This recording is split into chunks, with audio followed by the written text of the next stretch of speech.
I went to work for that global Fortune 500.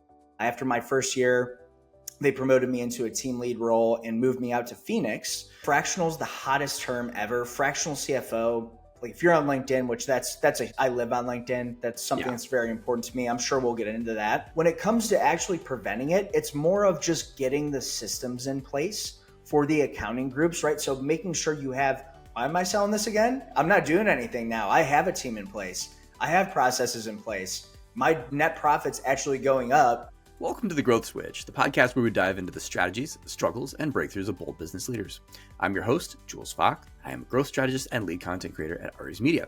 Now, today I'm here to uncover how today's top brands are scaling, overcoming challenges, and unlocking sustainable success. For those of you just tuning in, Aries Media helps grow successful brands like yours with comprehensive hands-on support for sales, business development, and performance marketing. Go ahead and drop growth into the comments if you want to learn how to do that. Now, today we've got a very special guest. We have Alec Borland. He is a CPA, he's a marketing director and national practice leads at Pinnacle Consulting and Recruitment, where he leverages his background as a Fortune 500 award-winning recruiter and founder of BGC Search to help private and private equity-backed companies solve high-stakes finance talent challenges with speed, strategy, and precision. Alec, welcome to the podcast. Thanks for having me, Jules. Happy to be here. For sure. Tell me a little bit more about your background. How did you get into what you do? Sure. Yeah. So just starting with the 1,000-foot overview of my story. So like you said, was classically trained in public accounting, went to school for accounting, went out, got my CPA right afterwards, went into the tax side of things, which I tell that to people and they're like, tax guy, that doesn't make any sense. So did that for about 2 years and kind of figured out that I wanted to do something that was a little bit more business development, sales, marketing oriented. To be blunt, I would look at the 70 hours that I was working each week and, I had no problem with busy season. That was fine. It was just a matter of kind of my interest level and what I was learning on a day-to-day basis. And I was constantly having conversations with my partners about wanting to go out there and get business. And, in that industry, you've got to have a very deep technical understanding to be able to sell. So long story short, I eventually fell into recruiting like many people do. And so, at the time I wanted to make sure I was going to leverage my CPA in whatever sort of sales environment I went to. Mm-hmm. And I thought I was going to sell software for Sage Intacct, which, they're an accounting software. They're similar to a QuickBooks Online, and they love the idea of a CPA selling AI CPA software. But I live in Cleveland and they're based in San Jose, California. And so they didn't want to fly out an entry-level guy with practically no sales experience. So it was at this time, the division director for the company I went to in Cleveland was able to help me see the future in terms of how a CFO and head of finance and even CEOs and presidents would look at me as a guy with a CPA and an accounting background and be able to fill their team and solve their accounting problems. So I went to work for that global Fortune 500. After my first year, they promoted me into a team lead role and moved me out to Phoenix, which is right around 2020, right? So I got there in January, and like we were talking about before we got in here, I get out there, I start rebuilding my book of business, making connections, understanding the market, seeing who the players are, and then March rolls around. So I'm a huge golfer, Jules. So for me, it was kind of like, all right, I guess I'm just going to golf this thing out. But after about 11 months or so, now we're in holiday season, right? Thanksgiving's right around the corner and my whole family's here in Cleveland. So I decided to move back and I ended up working the Phoenix market from Cleveland for about a year. And it was at this time. And, one thing I should say before that is when I went into executive search, it was a very entrepreneurial business. It still is. It was one of the allures that it had for me. And I come from a family of entrepreneurs. So I knew that no matter whatever I went into out of public accounting, I wanted it to be something that I would be able to raise my own flag and step into that entrepreneurial role for myself. So 2022 hits and I end up starting my shop, BGC Search. And I was still doing the same thing, focusing on placing accounting and finance professionals really anywhere from middle of the org chart to top of the org chart in the finance department. So anywhere from accounting manager to CFO. And I was able to do that because I had no geographic restrictions from working the Phoenix market for 2 years. COVID had ended up being a silver lining, so to speak, and allowing me to start my business with no issues. So everything's going great. I'm building out a small team. Things are going well. And it was the end of 2024 last year. I get approached by somebody who is trying to find someone to launch the Cleveland market for this company called Pinnacle. They're a Pittsburgh-based company. And so, they were looking for a way to expand their brand because they've been a Fast 50 company for the past 7 years in Pittsburgh. So they were really only limited by the amount of companies in a given area. And when you look at the data, Cleveland's actually a little bit bigger of a market. So for them, similar market environment, meaning the industries that they serve, the types of companies that are here, AKA middle market, and a lot of bigger ones. It just seemed like a natural fit. So they hired someone to go and find someone to start that Cleveland office.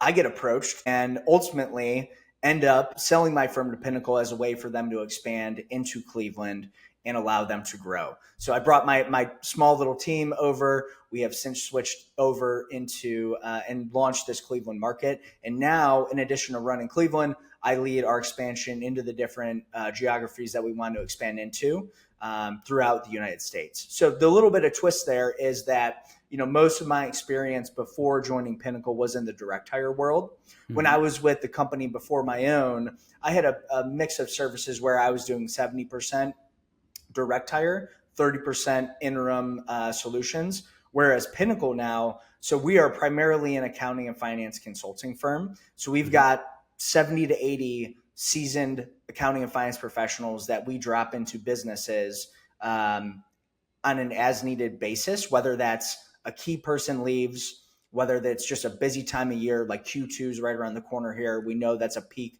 busy time for accounting teams, or if it's a technical project. So let's say that, it's ERP implementation support, it's, M&A due diligence support, or whether it's like a great example, easy ones are 606 and 842, those accounting pronouncements. So not to ramble too long there, but that's kind of my journey and how we've got here today. Yeah, no, I appreciate that. And is it both interim and fractional that you offer for these firms and agencies? So that's really, it's a good question. Fractional is the hottest term ever. Fractional CFO, like if you're on LinkedIn, which I live on LinkedIn. That's something that's very important to me. I'm sure we'll get into that. So the way that we operate, when we have one of our consultants going out to a client, they are there for 40, 50, 60 hours a week, whatever that client needs. So great example. We had a $1.5 billion utility company here in Cleveland. They had their corporate controller leave 7 months before their queue was due. And so, I get the call because I got referred in to do the direct hire search. This was right when I merged BGC into Pinnacle. And I was like, okay, well, I can help, but it might be the better solution. It's just a little bit different. So that person's in there 100% of the time for that one client. In the fractional world, in a true fractional CFO sense, as I understand it, as I've read about and had conversations, those individuals are in multiple companies, maybe a day a week. So 8 hours a week, whatever that may be. So for us, it's really that more of that interim solution. Very hands-on, very comprehensive. Yeah. Yes. And so one thing I'll say that kind of how I explain it to all of our clients and anybody who's like thinking about what they actually need. So we have those situations where I explain where, again, it's an oh shit situation. Somebody left. Oh my God, we can't keep up with the workload. We're just overwhelmed. It's post-acquisition. We didn't realize that, we just bought this small $10 million company and inventory is a mess. Those are like kind of those shit situations, workload driven, can't manage situations. I'll say that those are for companies typically like, we'll call it 70 million and above. For companies where a fractional CFO makes sense and where we help the CEOs, founders, presidents, that's going to be probably a $60 million company and below. And if we need to drop one of our consultants in there for, where it is not a full 40, 50, 60 hours a week, but they're just doing cash flow reporting, or they're adding an FP&A function where that business just never had those capabilities before, we'll have those projects as well. Yeah. Yeah.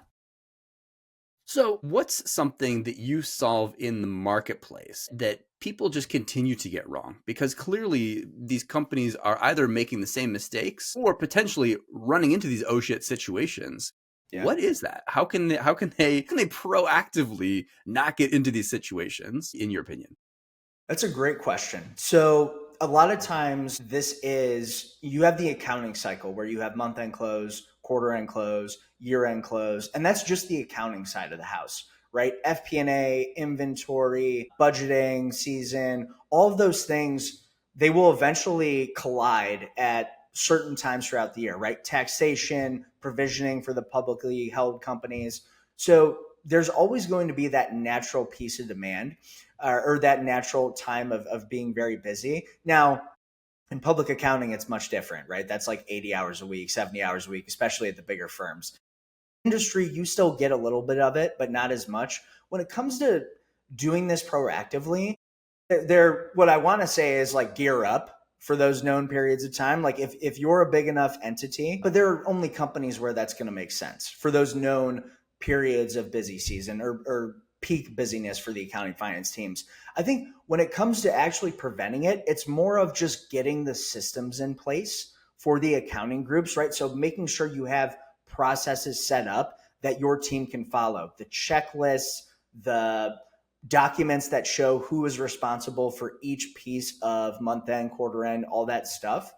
The one thing that I see a lot that I'm not going to be the expert to say how to fix. I think it comes back to just being prepared is ERP implementations.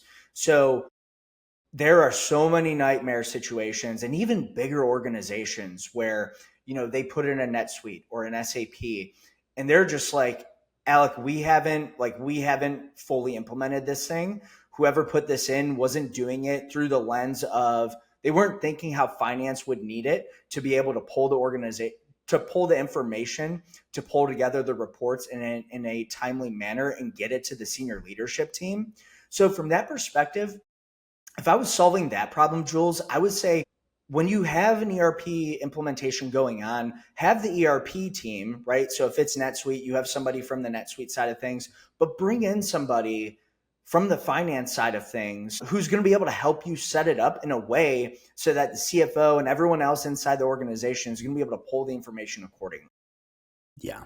Yeah. And I think that probably is very good advice that a lot of people simply wouldn't consider. Sometimes the most common sense strategies, or even counter common sense, these strategies are, this is how you can stay out of the situation. However, since you're going to get into that situation anyway, let's get into, let's talk about more about what your company is able to offer as far as remedying that situation. Right. I really do think a lot of times too, for middle market to small businesses, accounting and finance aren't viewed as a strategic function. A lot of those company leaders and founders and owners for the smaller companies, they don't realize how important it is until they're thinking about selling, whether that be to a PE group, to a strategic acquirer, whoever it may be. Mm-hmm. And then they're like, oh man, I wish I would have actually set this up in a way so that I'm not going through doing all these ad backs, trying to piecemeal all this stuff together.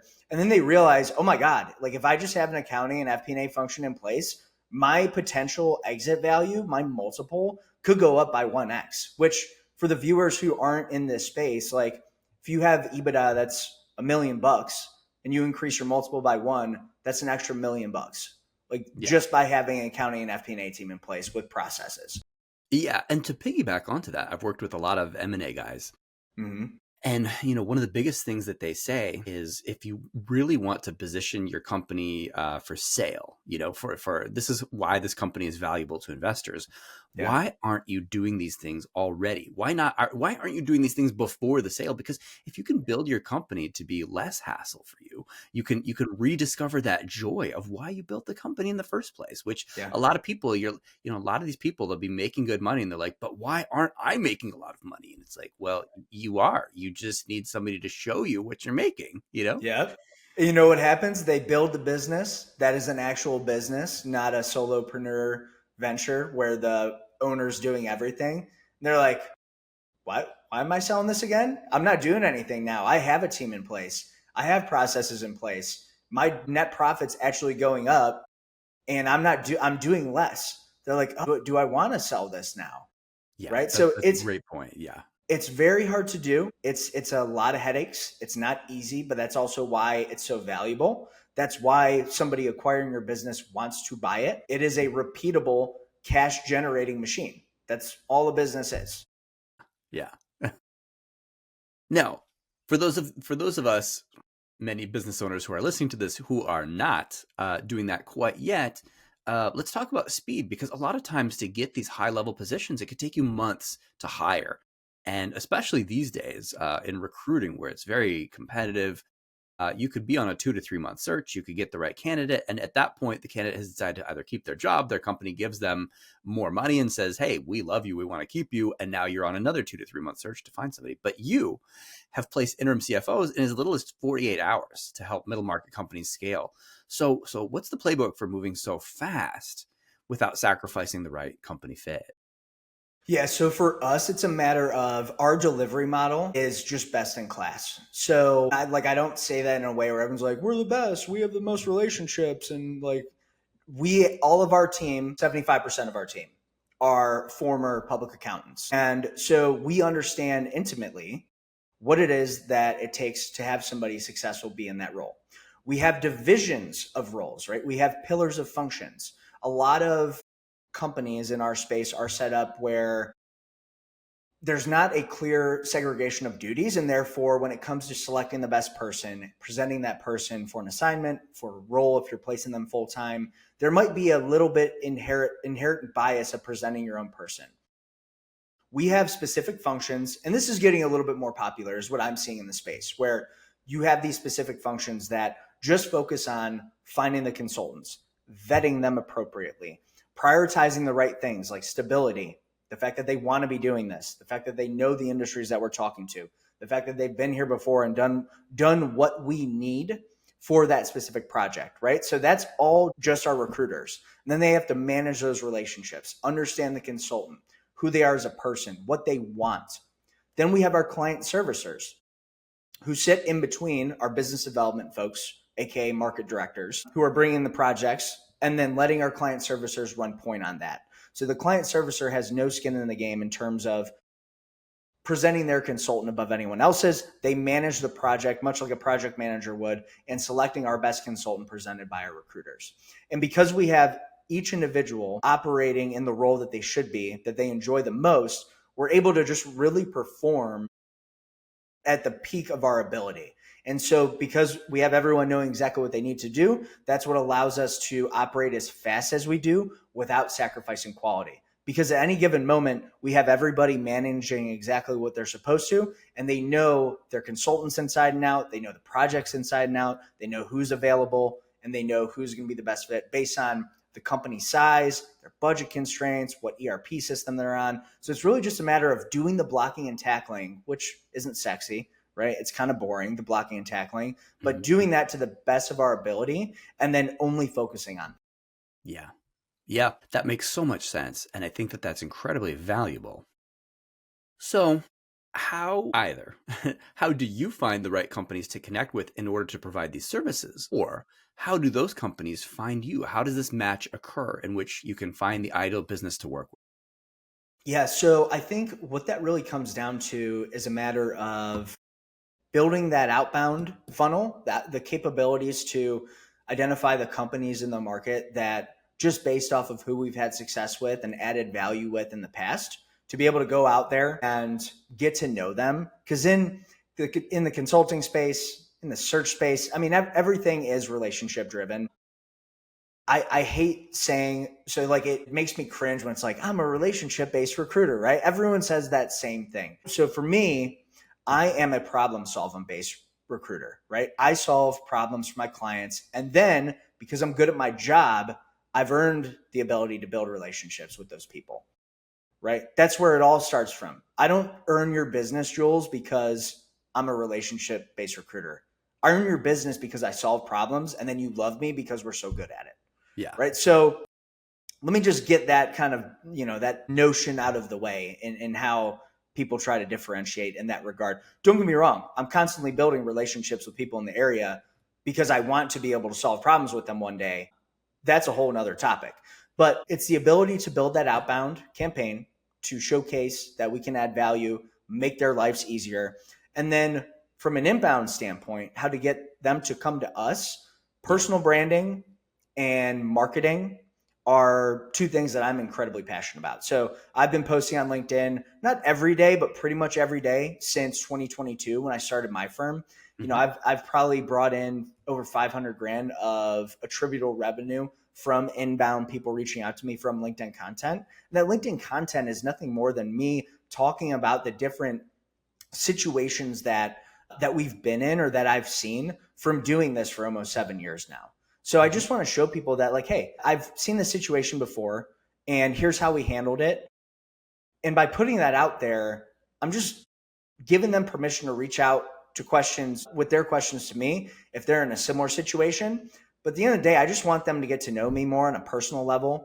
Trust me that when the time comes, if they have that problem, I want to be their go-to guy to be able to solve it with them. Mm-hmm. So to answer your question, it's building those two different abilities to go out and get new clients, because in this industry, they rarely come to you unless you take that other approach of spending the time, and it is a lot of time, to build, to be known, and talk about how you solve problems for people similar to. Yeah. No, great point. Absolutely. So if you were to take away one stumbling block, I know that you've gone through an acquisition. You're working with a big company, but still that's amplifying the great work that you were already doing before that acquisition. If you're to take away the one stumbling block that would allow you to 10x your own growth and revenue over the next few years, what would that be? That's an easy one. Are you familiar with Alex Hormozi at all? Love Alex Hormozi. 100 million leads. Yeah, love it. He's the best. Yeah. I'd pull it out here, but I'd break my other bookshelf here, but I've got both the books right beneath me. Yeah. All right. So the lady in the red dress. I am a guy who, I love new. I love to create. I love to step into that energy. Even I didn't plan on this story, but this is fun. So when I was running BGC Search, I built a tool that it's called the Blueprint to Billings Organizer.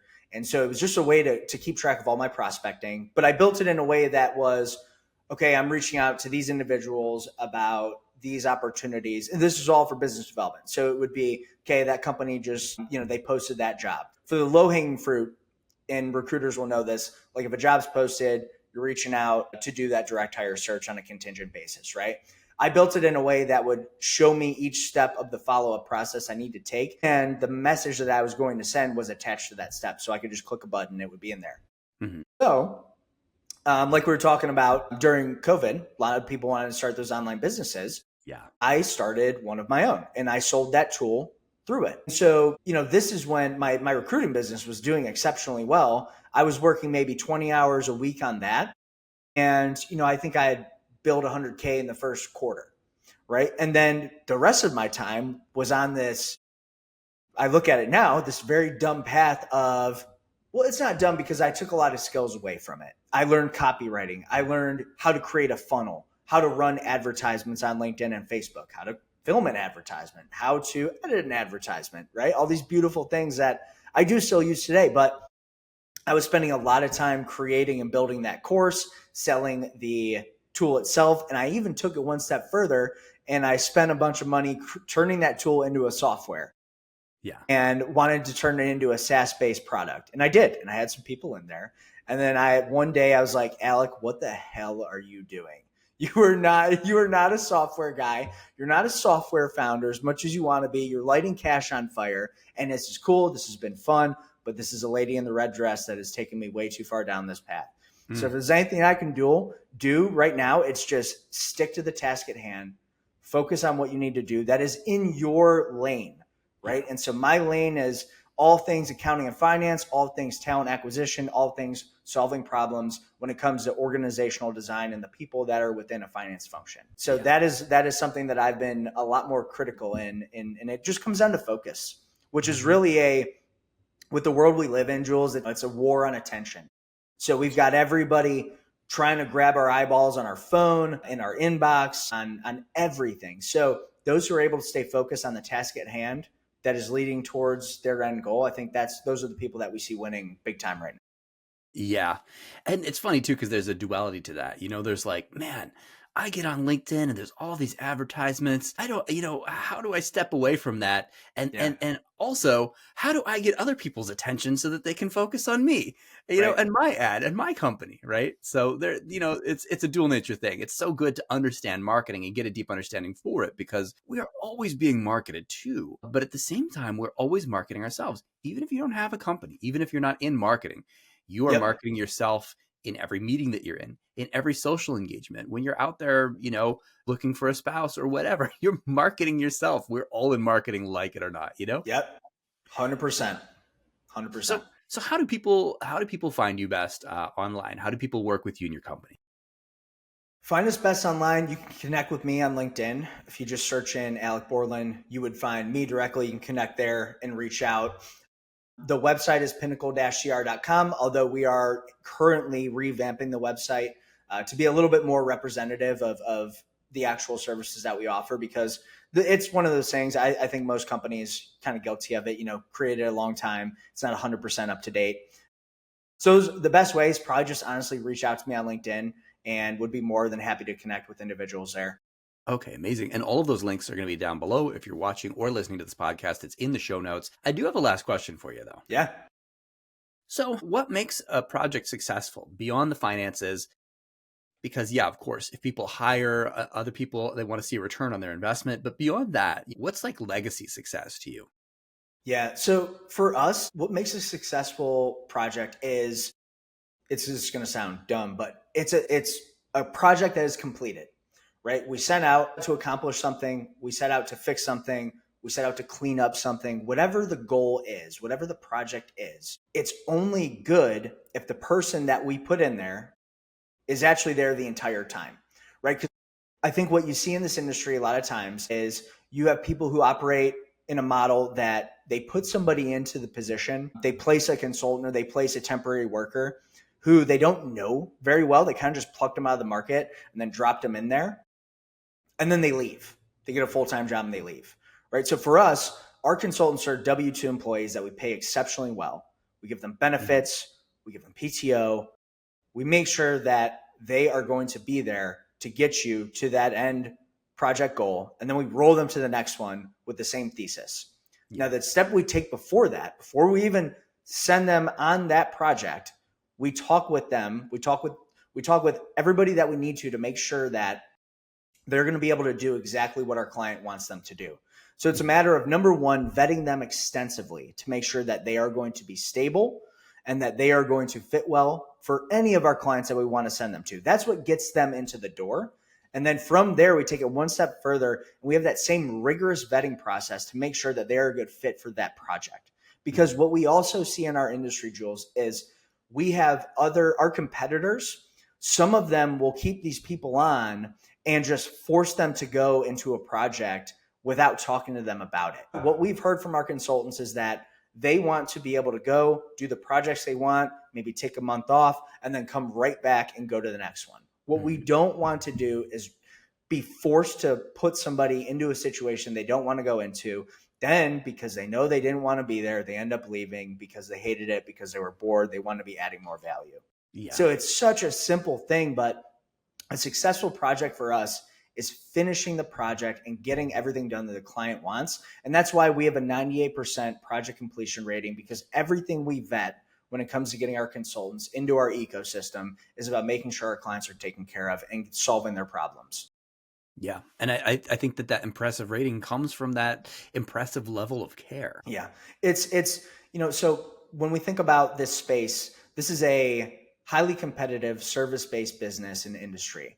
And so I tell my team all the time, one of the best analogies is professional football, right? There, you can really only advance a play one of two ways. You can run the ball, you can pass the ball. Now you can do some fun stuff, flea flickers and, trick plays, but at the end of the day, someone's running it or someone's throwing it, right? In our industry, this isn't rocket science. It's very simple business when it comes down to it. So how do you win? It goes back to what I was saying earlier. You have the best people operating in the best roles where they are most interested and can achieve their maximum level, like as a human being, which only happens if they're doing what they're good at and they're interested at. So past that, when you stand out in a highly competitive service-based business, you've got to do things to grab attention on the front end. So for example, we have a tool called the finance function assessment that we've built using the data that we have from working with finance teams for over 15 years, right? So it's a very simple questionnaire that asks about specific elements of the finance function and then spits out a personalized assessment of how that finance team stacks up compared to the best practices that we've seen over those past 15 years, right? And so we have one for CFOs to rank their own team. It's a little bit more complex because they know more about the ins and outs. And then we have one for our CEOs, presidents, and founders for, like we were talking about earlier, so they can see where those gaps are and what they need to add to actually increase the value of their business and add a part of the finance function that they might not even know is like a thing, right? Because that's not their background. So that's how we try to stand out in that world. And that's how we try to add value to stand out in a highly competitive service-based business. Yeah. Yeah, I mean, I think that that's great. And I think that that is clearly what is adding to, if not making you famous for, that type of success, Right. Absolutely. Yeah. Alec, thank you so much for joining the podcast. I really appreciate your expertise and insight. Yeah, it's been a blast. I appreciate you having me.